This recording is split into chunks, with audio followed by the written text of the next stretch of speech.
கடவுள் தந்த கவிதை போல உன்னை நான் பார்க்கிறேன். இதற்கும் மேலே என்ன வேண்டும் என நான் கேட்கிறேன்.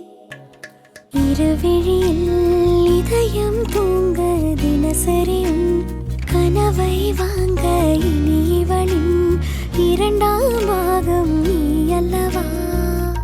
பேசும் மழையே